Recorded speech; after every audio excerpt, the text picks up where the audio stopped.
Well, thank you for coming on a Saturday morning, my friends.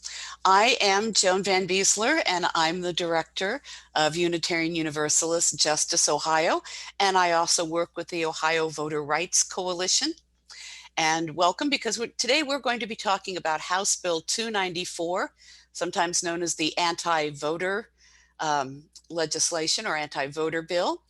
And I'm going to introduce our speaker in just a minute, but I would like to center us as we start with a few words from the late John Lewis, who in one of his books, Cross That Bridge, said, "But we must accept one central truth and responsibility as participants in a democracy. Freedom is not a state, it is an act.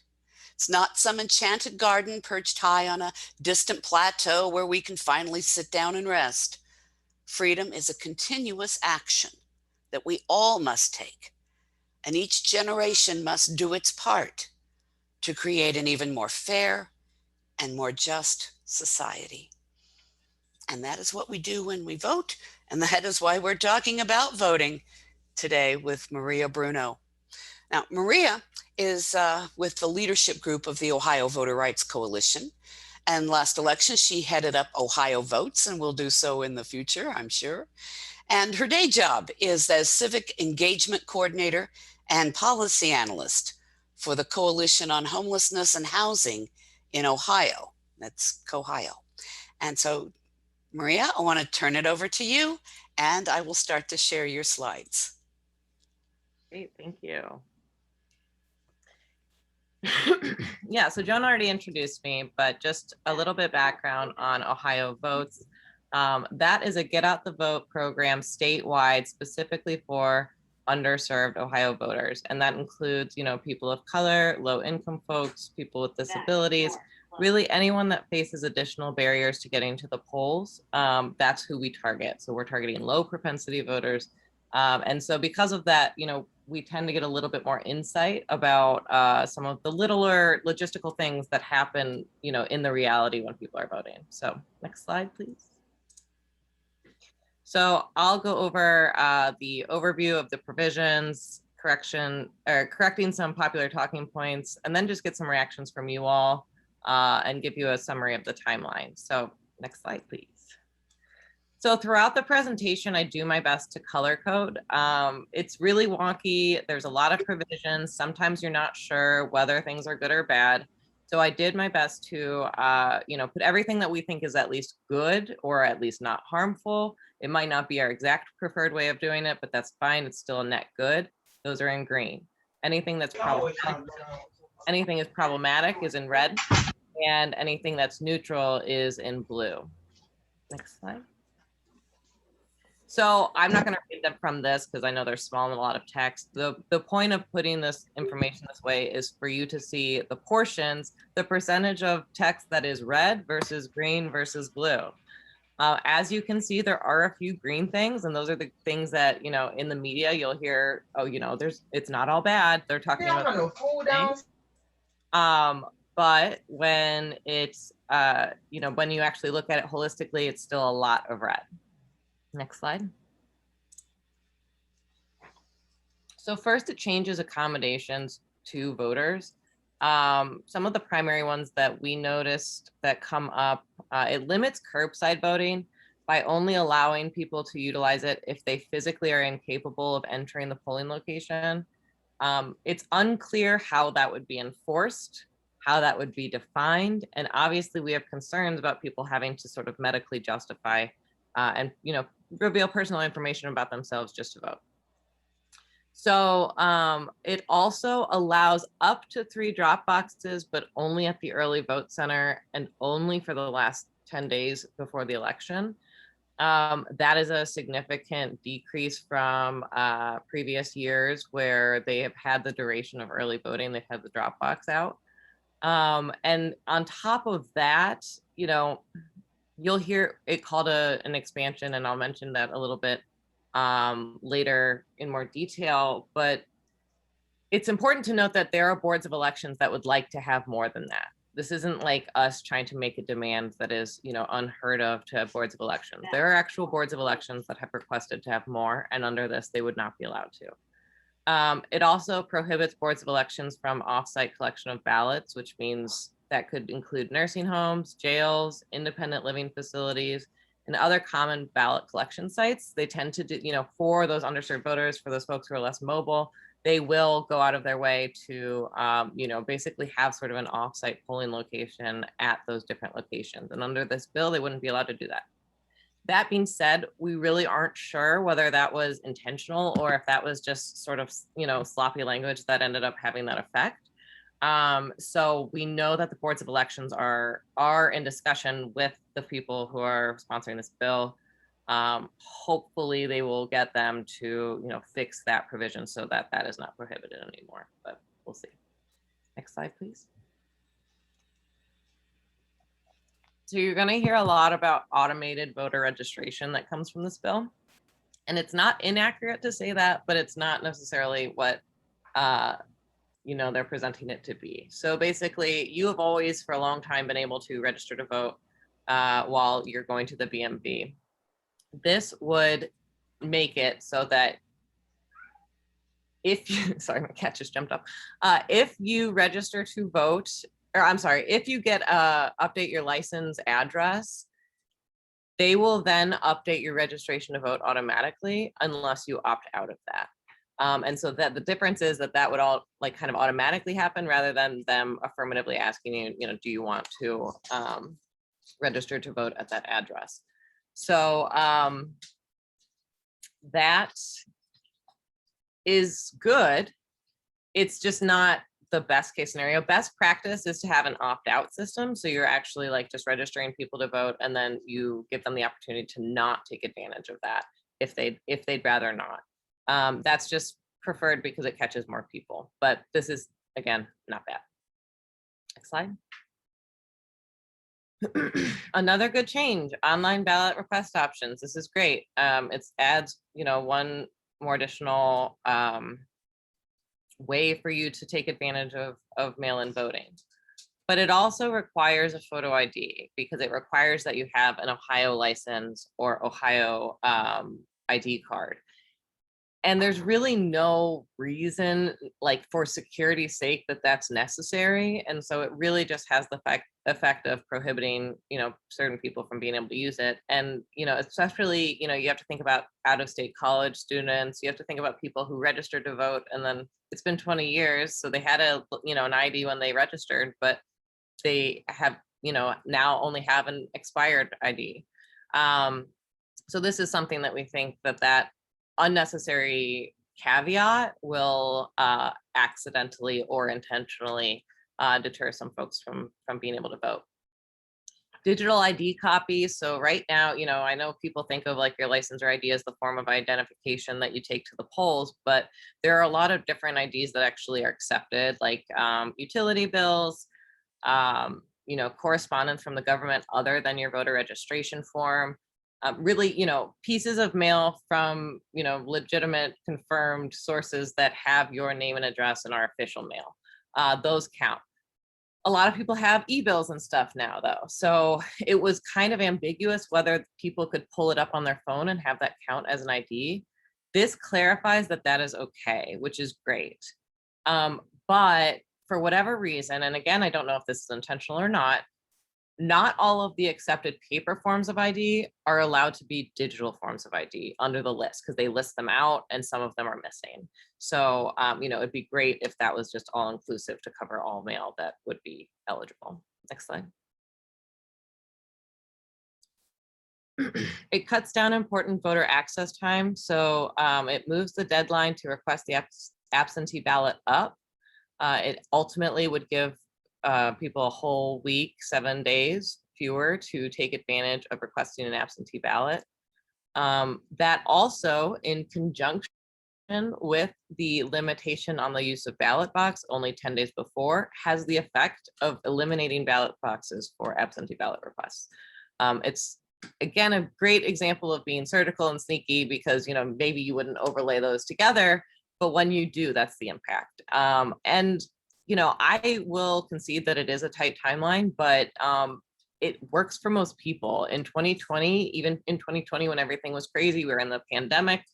Out of the over 450,000 Ohio voters that requested a ballot that final week, 413,000 successfully returned those ballots. So that's 91.4%. That's a pretty good return rate. And you're never going to get 100% because some people just aren't going to follow through with actually voting. But that's pretty good. So, and it's our view that this is really kind of a solution in search of a problem. The next is they eliminate Monday before Election Day, but they leave those hours to be divvied up elsewhere in the early voting hours. This is a response to a legitimate concern from election administrators who have, voiced that they lack the capacity to have a smooth voting day Monday and then also be fully prepared for Tuesday. And we sympathize with that. And I really can't say that they don't need that because I don't know. And I know that they're under-resourced. And we do, everyone has a vested interest in Election Day going smoothly. But of course, a lot of people do vote that day. So that's 31,000 Ohio voters. So ultimately, I have this in blue because reasonable minds could differ, but a giant red flag is it codifies saying that it can't be open this day. It doesn't, though, codify what hours the polls would have to be open. So it's not like, you have to have the polls open Monday or Saturday and Sunday 1 to 4, and then you have to not have them open on Monday. They're just saying you don't have to open on Monday, but you can have them on Sunday and Saturday. And so obviously we would like the guarantee to be, both directions. Next slide. It adds arbitrary limitations and punishes minor mistakes. So when you vote absentee, there are 2 different envelopes that your ballot needs to be in. A lot of people will miss one of those envelopes. They'll end up following, about 75% of the, right protocols, but they miss that one step. And it's important to note that especially the people who especially do that are low propensity voters who are really not used to the process and might just miss a step. So this would nullify those votes. And that would be regardless of whether, you could still tell who the voter was trying to vote for, or there was no signs of foul play. It would automatically nullify those votes. And election administrators, I think, have also voiced concern about not liking this provision, but, anything that throws votes out arbitrarily, we're not on board with. Next slide. It continues to punish those assisting other, I'm sorry, my cat's trying to crawl. It's continues to punish those that are assisting other people with ballots. So it has been an area of ambiguity about whether you can provide postage for other voters. It's our view that you can. There's nothing that prevents it. This does not clarify whether any average person can provide postage. It only says that government entities cannot.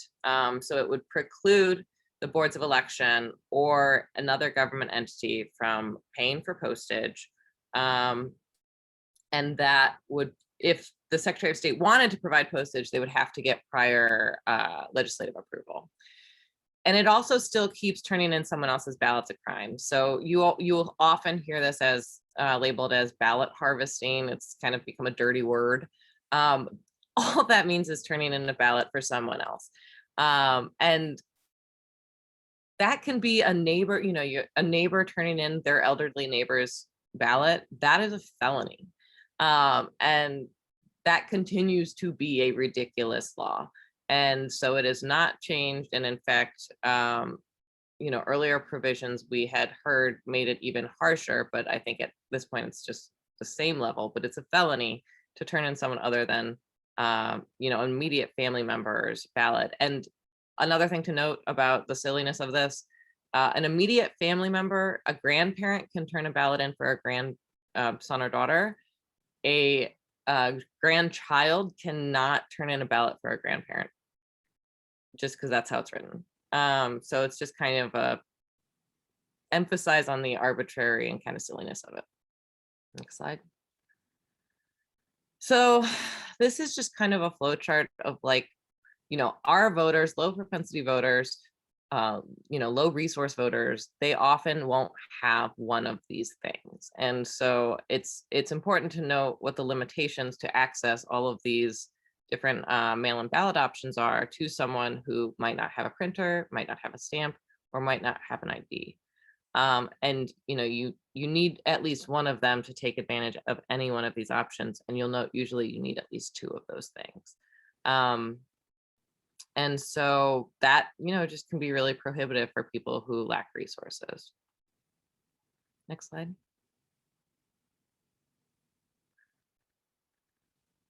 So we're hearing rumors of potential amendments. I am treating it as though they are not there until I see the language and I see it introduced. But I will mention what they are so that if you hear them in the zeitgeist, you'll know what they're referring to.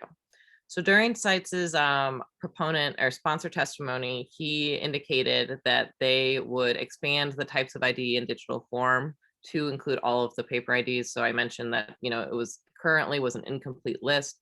He said in testimony that they would amend the bill to fix that. He also said that in conjunction with this ID requirement, they would allow an option for people to be able to obtain a free Ohio ID, which, by the way, would be really cool because there are a lot of other things that that'd be helpful with. But I haven't seen language to suggest that. And ultimately, it's our belief in the voting advocate circles that this is actually kind of a Trojan horse to try to get a photo ID requirement to vote overall.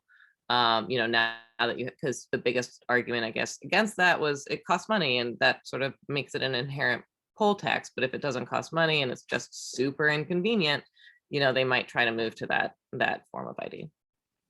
And then also from reliable rumor mill sources, they have an amendment in the works to actually codify the early voting hours. I mentioned that they wanted to codify that you couldn't do it on Monday, but not codify that you had to do it any other time.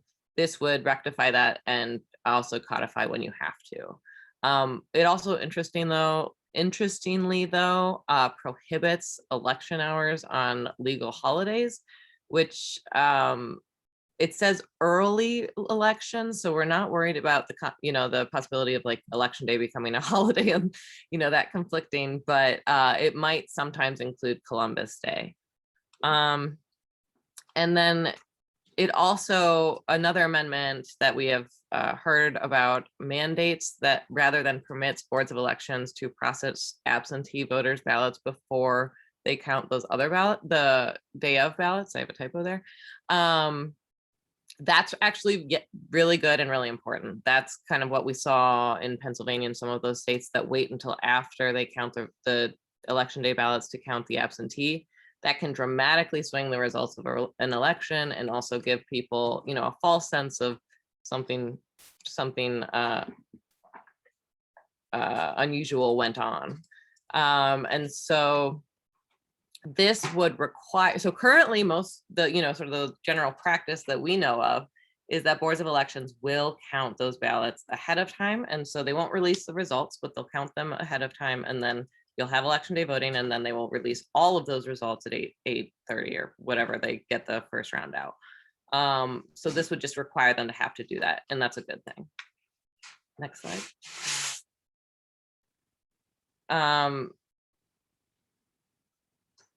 Overall, the sort of big picture line items on this are the bill chills nonprofits' abilities to help voters navigate the election process and accommodate special needs. That can, as I mentioned, there are different things, providing postage, helping someone turn in a ballot. Some of those, if you do those wrong, the consequences can be really severe. And so that often makes people just kind of swing to not doing them at all. It disproportionately impacts underserved communities, whether it's the requisite ID requirement, the household items, and lack of flexible transportation options, and then adds further confusion and arbitrary red tape to an already complex process. And one thing that was noted the last time I did this training was someone said, do they have a public education budget to tell people about all these rule changes? And not that we know of. So, this is just something that voters will probably not even know has changed. And then it also moves Ohio closer to requiring a photo ID to vote. As I mentioned, we think that, you know, some of these accommodations are actually sort of pretext to ultimately require a photo ID. Next slide. Just to kind of correct the record on some popular talking points. First is they, you know, this codifies what Ohio did last year. That's just not true. There's a lot of things that change. It selectively expands ID options, unnecessarily adds extra ID requirements, narrows the window available to voters through hours and through options. And it also adds some like sort of provisional language that suggests that, you know, some voter accommodations are only available during a pandemic or with General Assembly approval. The deadline for absentee ballots is necessary to ensure ballots can be submitted on time. As I mentioned earlier, you know, I get it. It sounds really tight. It doesn't really make sense to me that this has this high of an effect rate. And I have a typo there. It's 91.4, not 94. But they have a 91.4 success rate of being to be returned. So again, that just doesn't suss out next to the facts. Next slide. Okay. You'll hear it's necessary codification for election security, and then you'll also probably hear some backhanded comment about how voter advocates don't care about that. Really, the only provision that has any relationship to election security is the BMV provision, and that we're in favor of, which is great. You know, we think it aligns the BMV system. We think it'll prevent more accidental purges, though, you know, obviously we have issues with the purge process more generally. But it's way more likely that someone's, you know, information on the BMV record is going to match their voting record and also match their current situation, which is good. And then this actually expands access to drop boxes. So that's running under the presumption that current law prohibits drop boxes. There have now been multiple litigations on this exact question, and they have ruled the opposite is true. And also just the plain language doesn't even suggest that that's true. So, you know, under current law, there's nothing that prohibits drop boxes. So this unnecessarily adds a limit because it also explicitly prevents local boards of elections from having offsite drop boxes. And this, again, this is something that boards of elections have tried to do and been stopped from doing. And so that would continue that process of preventing voters from offering those options. Next slide. The photo ID is necessary for online form because they need to confirm identity without a signature. So the theory goes that, you know, they have to be able to match someone's signature to their ballot signature to confirm that it's the same person. Well, a voter's registration will already have a voter's signature on file. So that means that they already have a signature on file on what this voter, you know, signs things like. This form, the absentee ballot request form, is not a ballot. No, you know, there's no count of absentee ballot request forms, right? So the actual ballot will still very much have a signature on it. So the actual ballot can still be matched with the voter registration. And there's just really no explanation for why that requirement would be added to that online option. And again, has the potential effect to deter a lot of people from being able to take advantage of it. Next slide. You know, various times there was this is still super lenient ID requirement. And that's just not true. Several voter accommodations require a photo ID to take advantage of. I mean, there's a reason that photo IDs are specifically mentioned in things like the Voter Rights Act.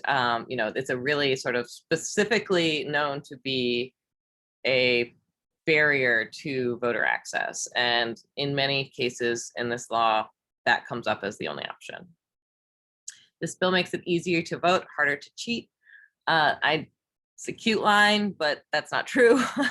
There aren't very many provisions that actually relate to election manipulation. And if they cared about, you know, the cheating and the cybersecurity and all those things, then they would put money into cybersecurity and critical voting infrastructure. That's not what this bill does.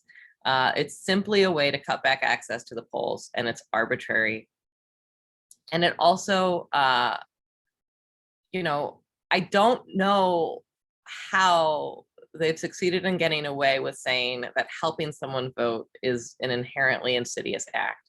But helping a voter take advantage of their right to vote is not insidious, it's not cheating, and it's not even partisan.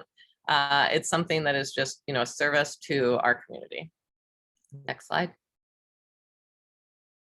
Okay, so, now I'd love to get feedback if you have good anecdotes that illustrate some of the problems that were mentioned, or anything else we should just know about, that hasn't yet been mentioned, or any questions about anything that you just heard.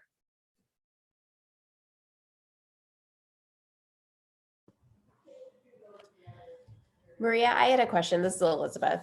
I have kind of heard through the rumor mill that there may be other voting bills that will be introduced or may be introduced, but I haven't heard any details on that. And I didn't know if you had anything to comment on that or information, or if that potential other legislation might end up being combined with this HB 294. Yeah, great question. I have heard those same rumors. I have not, though, heard anything more specific than exactly what you just said. And so that leads me to believe that it's very much possible. I mean, it's always possible. But what we're seeing as a general strategy right now in the State House is that they are just trying to shove through as much as humanly possible at one time, so that the advocates have to cover, a bunch of lanes at one time, and probably will miss a few things, or, a few things will sneak through, or they'll get 70% of what they asked for, which is still pretty bad. And so I think as a negotiation tactic, that would line up with this. I think this is supposed to be the moderate, reasonable bill. And even, in passing, Site said something along the lines of, like, you're lucky that this isn't more, restrictive, because God knows there were people that wanted to make it that way. And if Democrats won't negotiate anyway, then we might as well make it more restrictive, which is just baffling view of public policy regarding voting, but who's surprised at this point? So I think it's always possible that they drop a crazy bill. And I think if they do, or when they do, the first thing that they'll say is, well, this one is the reasonable one, so let's just pass this one and be done with it. And that, it might work, but it shouldn't work, because this is, again, wildly unnecessary. Julie has her hand up. Julie, and then Gayleen. Julie's had her hand up for a while. And you're muted, dear. It takes me a while to mute. First, I put my hand up about something else, but the name I've heard associated with that rumor is Wiggum, that he and somebody else are pulling something together. And I've also heard that same rationale, that they're going to try to push us toward adopting this bill because it's so hard. But that's not why I raised my hand. I want to, there are several things. I have the perspective of someone in a semi-rural county working with both volunteers and underserved populations. And one of the big things that's come up is that for volunteers, middle-class volunteers, because they pull out their driver's license when they go to the polls, they make it, they don't understand what the identification at the polls is about, which is your address, I think, more than anything else. They then tell people they need a government-issued ID, either a state driver's license or a state ID, which is to vote, as opposed to register to vote. So I think that's a point of clarification that's really important, and I found pervasive among volunteers that have a driver's license, that they focus on the government-issued ID, and that's why college students that have a driver's license from another state can't register to vote in Ohio. And so I think that's, I'd highlight that as a big one. The other is Sites' comment about only, that the using the droplets is during the pandemic, which is when we got our first one in and our only one in Licking County. we got a Dropbox finally, which is wonderful. It was wonderful for dropping off absentee ballot request forms. It just, people work all kinds of shifts and they get to the county seat, which is where, if they can get there easily, it might be the middle of the night or early in the morning, so the Board of Elections would not be open. So that Dropbox for us, and multiple ones would help for the distance, don't have a car because there's almost no public transportation.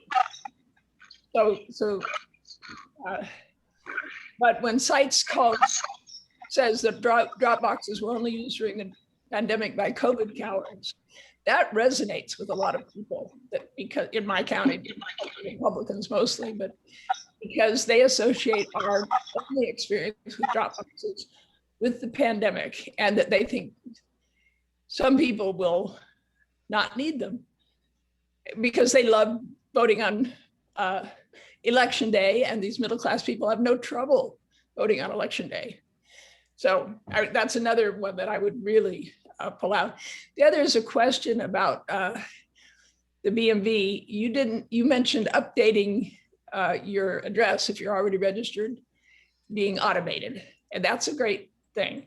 But what about first-time driver's license registering? Yeah, thank you. I probably didn't explain it as thoroughly as I should have. So right now you can go to the BMV and you can fill out a voter registration form and be registered to vote. This would change it. So it would just be, hey, do you want to register to vote? Yes, done. Right. So it automates that process of that form. Right, but it's still an opt-in. You're It's still opt-in. It is not an opt-out. That's another point that I've found people are, I'm either hearing that it's automatic, which suggests that you don't have to do anything.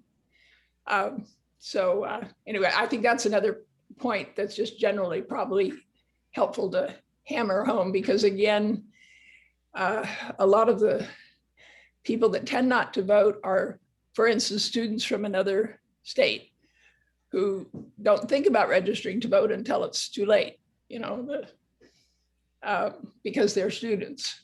And they don't know, I mean, that adds another step that they have to register, they have to vote absentee where they are registered if they're college students. So they have to do more layers. I don't want to keep preoccupied. No, those are great points, Julie. And actually, I have a follow-up question for you regarding the thing that you just mentioned about COVID cowards sort of resonating. Can you tell me a little bit more about why you think that's resonating? Because our experience in the county is with Dropboxes is we got our first one during the pandemic. We couldn't, I have a health history that includes times when I couldn't get out of the house. And so I love the grandchildren one, because of course I looked at who could take an absentee ballot back in the before no excuse absentee. When my experience of absentee voting was, I have no close family, nobody on the list in the state of Ohio. They'd have to come from Boston area or northern Southern California. So what I have done is I had a part-time employee who would help me with disability related issues, and she would take it, but she was savvy enough to know how not to get caught in a felony. Because in our situation, you just walk into the Board of Elections and you put the absentee ballot in a wooden box sitting on a counter. You don't have to show ID or anything. So, and at that time, there was no video camera on the box. So somebody could go back and look to see whether that same person had dropped off 17 ballots. So that's why I think we understand now why our only experience is the Dropbox, and we showed it was very convenient in the pandemic for people who did not want to go inside the building where the Board of Elections is. It was a COVID safe way to vote, and many people. So you're saying it resonated in the way of it made people upset because they had experienced the convenient option and appreciated. No. It was, they're not surprised that Sites, who's a one figure, made a snotty comment but they don't have any other experience with drop boxes unless they moved from a big city where multiple drop boxes have existed. They can't imagine. I mean, security sounds, well, that makes sense because you can't have a video camera 24 hours a day everywhere in the county. But voting, having a drop box in a library is not something that's a familiar concept. And that's one of the things that have been tried, right? In big cities. Yeah, so that's what I mean is it's sort of like the driver's license thing, because we just automatically pull out a government issued photo ID when we go to vote on the day of the polls. We think that's the photo is our proof of identification. So. Yeah, and actually that brings me to a good reminder about something that we experienced last year and really every year. You know, people will ask like, hey, do you have your license when you get up to vote? And so as Julie mentioned, that makes people feel like that's a requirement. And the reason that they do that is because if it is an Ohio ID or license, they can scan it and it's just like a quicker check-in. So it's like for them, it's a convenience thing, but it suggests that that's the requirement. And so we've had to do a lot of intervention on retraining poll workers on site to say, you know, just rephrase that, you know, if you have your ID, you know, your license, you can take it out or whatever else you're planning to use for it, you know, like something else that doesn't imply that the license itself is required. So that is something that comes up every single year. And it is something that we are constantly bugging election officials about. And Gayleen, oh, I'm sorry, Julie. I just want to say it's just not the other forms of IDs that are allowable are just not generally known among volunteers who want to register people to vote and then educate them and then follow up with them. So we do a lot of that, but it's those people that confuse when the photo ID is what the photo ID is for, because they use it as a convenience to both sides. Thanks. Thank I'm you. sorry. No, that's quite all right. And then Gayleen is next. She's had her hand up a while. Oh, hi. Would voter ID be required with mail-in ballots? All right, so I think you're asking like what forms of identification would you need to turn in your mail-in ballot? So the process of turning or requesting an absentee ballot is the ID requirement comes up in two different ways. It comes up with, well, now with the identification or with the sorry, let me say this better. Let's say you're taking advantage of the online option that would be new under this bill. That would mean that you would have to have an Ohio ID or license to take advantage of that option. So that would be your ID requirement for the absentee ballot. To turn in your ballot, you then also will have a signature on that ballot, and that functions as one of your forms of ID because that, you know, confirms you are who you say you are because they can match that with previous signatures. And so those are the different ways that ID comes up currently. But as it stands right now, you absentee ballot, you can use a social security number, last 4 digits of your social security number as your ID, which allows people to not need a physical hard copy ID to take advantage of that option. Okay. And Dan had a question. Oops, you got to unmute, Dan. Sorry. Sorry. So regarding, I have a couple questions. I'll ask one first and then ask after Veronica's maybe. But regarding the automatic voter registration, I'm wondering, is there discussion about or any way that will reset the timeline for those that would otherwise be on the voter roll maintenance purging list? So Yeah. will that, yeah. Okay, So my understanding is that the update address that would be in the BMV would be the same as filling out a voter registration form to update your address. So that would count as sort of re-registering to vote almost. So that would restart the clock on that voter activity. Yeah, so that's part of why this is a good thing, because not only, you know, is it more likely your ID actually matches where you live, but also, you know, you won't be punished for not voting because you also have interacted and confirmed that that's still, either that is still your address or, your address has updated. And Veronica asks online, she says, can we please address prohibits boards of elections from offsite collection of ballots? So how do the ballots get to the boards of election? So the offsite ballot collection process is basically you have a Republican election administrator and a Democrat election administrator, at least one of each, same number of each.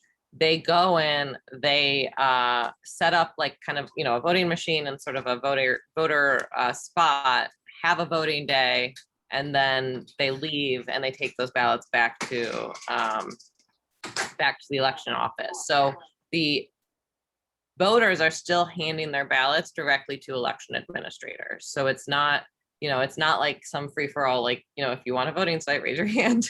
But it's like these election administrators have over time built relationships and with these different sort of places where there are going to be a lot of people who have physical difficulty getting to the polls. And so whether it's a jail or whether it's a nursing home, it's places that they kind of have a consolidated community of people who they need to allow to take advantage of their voting rights. So that is something, again, I'm not sure if that was intentionally prohibited, but the language around I think what happened is the language around the Dropbox limitation, just how the plain language reads can be applied to those offsite collections. So that's actually something that the boards of elections, read when they were reviewing this legislation, and they actually were the ones that flagged it for the voter advocates to kind of be like, this is a bigger issue than even just the Dropbox thing. We think it might extend to this. And then we look back at it and, now we think they're right. So again, not sure if it was intentional or not. So it might get fixed before anything is actually passed, but that would be the consequence. I have a question, and of course, people still go ahead and put your questions in the chat box, or raise your little blue electronic hand or your real hand, and I'll see it. But my question is curbside voting, which so many people did take advantage of this time because they were coming to vote in person, but they were afraid of going into the voter into the polling place, or they found that there was such a long line that physically they couldn't stand. And so they went to the curbside voting. What does this do to curbside voting? Yeah, so I think what the problem that they think that they are addressing is people sort of just being too lazy to enter their polling location and hogging up the line and taking up resources, yada, yada. But I think that's a really big misread of when the curbside voting option is actually utilized. It could be that that person has a migraine. It could be that they have 3 kids and no babysitter. There's a variety of reasons that you might want to stay in your car rather than, go inside, that are perfectly legitimate reasons for, needing to take advantage of curbside. And so this would make it much more, this is, sort of an exception to the rule scenario in which you literally cannot physically walk into the polling location. But like you said, just because you can walk in doesn't mean you can stand for 3 hours or, do other things that are required to, make that process go smoothly. So it concerns me for a variety of reasons. And while it might not affect every voter, the people that it does affect, I think it substantially affects. And again, there's no real sort of science-based, data-based argument for this. I really think that they just don't really like having to do that often, and they don't want to have to do it that often. And I also think that we have gotten feedback from people who've utilized curbside in non-pandemic years and felt really like they were a nuisance, and were treated like they were a nuisance.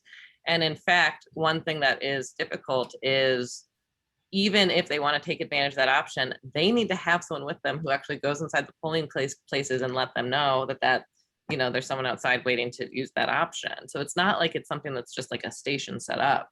And so I think that this only increases the likelihood that they are going to be treated as a nuisance and annoyance to election administrators who find them just to be an inconvenience. So I have a lot of concerns about that provision, and yeah. Okay. And Julie has a question online, and then we have Dan again. And Julie asks about registering for those who are insecurely or unhoused.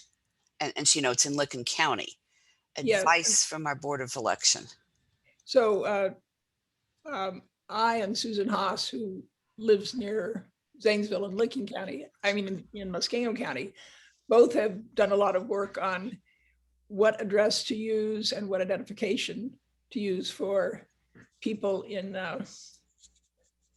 who are in that situation. They don't have ID maybe of any kind, and they're insecurely housed because they're fleeing a domestic violence situation. They can't get back to get their ID. And I tried to work on all kinds of scenarios. And I talked with the associate director of the Licking County Board of Elections. And he said the best thing is to have them come in and register at the BOE just to make sure it's right. But we talked about but all you really need is the last 4 digits of your social security number, which he told me everybody has. And I said, well, what if you don't remember?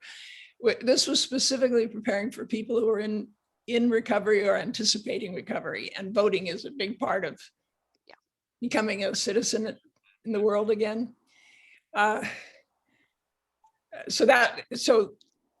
He was very positive about trying to work with this, I want to say, but in fact, it's the paper form, you've got the signature, you've got the last 4 digits of your ID, so it can be done. And then the location, I was concerned about people that had kids, maybe were sleeping in their car or something, and they wanted to vote in the school district that the kids are in school in. And so I wanted them in that precinct when there's some issue that's local that comes up, or in that school district anyway, rather than at a domestic violence shelter, because many of the unhoused in Licking County are living out in rural areas. Yeah. Mhm. Yeah. So I actually just attached in the chat our little one pager that we have on homeless voting. But the headline is, they can register using their last 4 digits of their social, and they can register at a local nearby nonprofit. So we often suggest that if there's if they are staying in their car, but they're down the road from a church, ask that church if they can use their address to register to vote. More often than not, they will have no issue with that. And also some nonprofits will go out of their way to offer that as a service to people. So. Okay. And then Dan had a question. Mm-hmm. Thanks. And following on some of the earlier questions about the curbside and the congregate living restrictions, are there towards the idea of trying to really establish a broad bipartisan opposition to this bill? Are there disability rights organizations or any assisted living networks that might be able to be mobilized around opposition to this? Yeah, so I would say that it is nonpartisan rather than bipartisan, which might be substantively what you're talking about anyway. So the Ohio Voter Rights Coalition is nonpartisan. We have put together a few different sort of outreach projects. The substance of this training is from one that I did with some disability advocates and Disability Rights Ohio and some other local community groups and homeless networks and people who are registering those low-income voters. So we are getting the word out to kind of correct the record on what this actually is. And then the next 2 slides, we'll talk about testimony for a second, but we also have the Ohio Business Democracy is Good for Business work group, which is focusing on recruiting businesses to publicly endorse the importance of voting rights and, potentially kind of publicly shame some ones that might be acting in bad faith. So that is an ongoing work group that I'm sure you're welcome to join. I think the link actually might be in this PowerPoint. But so that is also another piece of the puzzle. And then Ohio Voter Rights always has kind of their nonpartisan advocacy sign-on letter and all that, which again, I think is linked in a slide or two. Thanks. But I just wanted to also say, but it's worth noting, kind of emphasizing what you said about the folks who are nursing home groups, or, you know, folks who focus on the aging population, which, like you said, might vote politically different than some of the other groups of people who are impacted, and therefore might have a little bit more influence, soft power, I guess you could say, among the sponsors of these bills, because frankly, they tend to be conservative voters. So yeah, that's definitely an area ripe for good partnerships. Well, do we want to talk about some strategies then around whether we oppose or ask for amendments or both? Let's see, go right ahead with the timeline you've got there, Maria. Yeah, so actually it's funny because now this applies again. So this slide was from a few days ago when the first hearing was going to be this past Thursday, but now it's going to be next Thursday, so it's also this Thursday. So they've pushed it back a week. I am not really reading into that too much because frankly, they had the householder suspension hearing, and Bill Seitz had to put on a show for that, so he wasn't available to put on a show for voting. At the same time, I think it was literally just kind of a literal time conflict. So, but it could be as early as next week. We are preparing for that possibility. As far as opponent testimony versus asking for amendments, my understanding is that the sponsors of this bill are not even negotiating with the boards of election. And if they're not negotiating with the boards of elections, then they're not negotiating with us. So that never hurts to ask for smart amendments or to prioritize your asks in a way that's like, no, this is like, if you change nothing else, this is the thing that needs to be addressed. But I do think at this point it's a wholesale take it or leave it. And so I would argue we should leave it. But I think it's okay to acknowledge that it's not 100% bad. You know, you can say it's 85% bad and 15% good, and that's great. Keep the 15, that's good. But there's 85% that needs to be removed for that to 15 to be worth passing. So under that kind of timeline, we'd be looking at possibly Thursday morning, the week of June 21st, as the time when it might most likely be. It could be any day the following week. So it could be any day, yeah. So it's this next hearing is 17th. 17th. All right. And so, yeah, and it could be the 22nd, 23rd, 24th. 22nd, 23rd, because most of the time the hearings are Tuesday, Wednesday, or Thursday. I've never seen them do one on a Friday or a Monday, but I wouldn't rule it out. But Tuesday, Wednesday, or Thursday of the week of June 21st may be the time when the opposition testimony will be taken.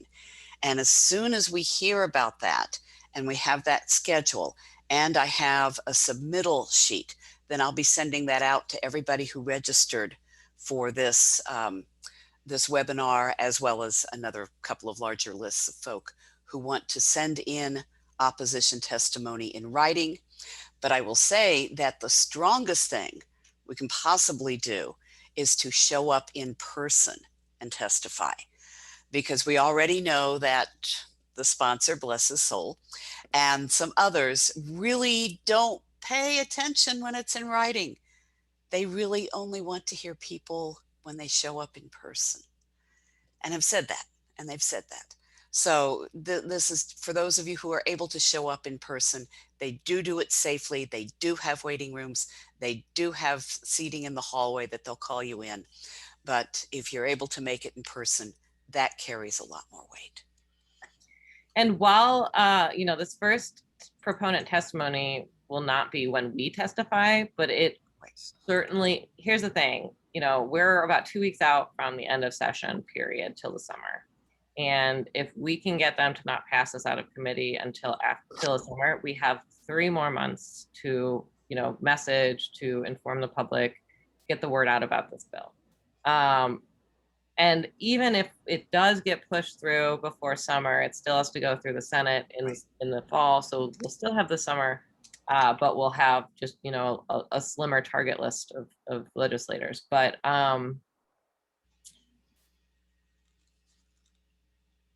the proponent testimony is next week, and I think if there are a bunch of opponents filling the room, I would guess that they would be less inclined to have an opponent hearing the following week, because they know people are watching. They know they're about to get filibustered to, you know, to heck. And, you know, do we really want to pick this fight if obviously everyone's already mad at us? So, you know, it never hurts to just even come watch on the proponent testimony day, just to kind of show that you're paying attention. Do they take note of how many people are watching on the Ohio channel online? No. Okay. Nope. Okay. So if you show up in person to actually watch the proponent testimony next Thursday, that would make a difference, especially if you had a nice T-shirt that said something. And even if you can't show up and you just watch it online, yeah. I mean, you know, there's a lot to be gained from listening to the proponent's arguments, because, you know, then when you testify the following week, you can really address directly some of the things that the arguments that they're making. Exactly. Okay. And then you have a lovely slide here of other ways of participating in this, because we do have to contact all of the other representatives and the senators as well, not just the folk on the committee. Are there any special ones you want to pull out there, Maria? I think you already emphasized the fact that the form letters are just like not going to work for this. So if you do an email campaign or something, you know, really it's important to push people to come up with their own language and put it in their own words. I think calling annoys people more than emails. It always will. It always has. And postcards are fine. Like, I think postcards and emails are the same. So if you prefer one over the other, I think that's fine. Social media, though, you know, this is a constantly underused resource. These people have fragile egos, and if they start getting criticized in public forums, they start to get much more stingy about the stances they're willing to make publicly, or they double down, but then they end up making themselves, you know, sticking magnets to their necks. So there are just there's a lot of benefit to some social media shaming, especially Twitter, because most of our reps, and I think all the senators, have Twitter handles. So if you're familiar with the Twitter structure and the Twitter platform, that can be really effective. Okay, next one. Oh, that's about OVRC. Okay. Yeah. Sorry. That did have the link to the democracy group that I mentioned. So that is democracy is good for business. And those meetings are Thursdays at noon. Yeah. And I'll be sending that out. And if we want to make any corrections to the slide deck before I send it out, Maria, that would be great. A little typos here and there. Any other questions? Because our hour is up. I will be sending you a copy of the slide deck with whatever minor corrections, you know, we pointed out, Maria pointed out a couple. And also links to signing on to some letters, as well as some talking points. And I will also later, when we know the dates, send you information on opposition testimony and when that will be taken. Okay, any other final questions?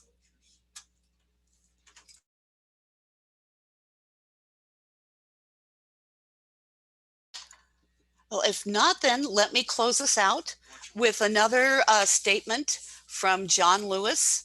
And once again, thank you all for being here on a Saturday morning.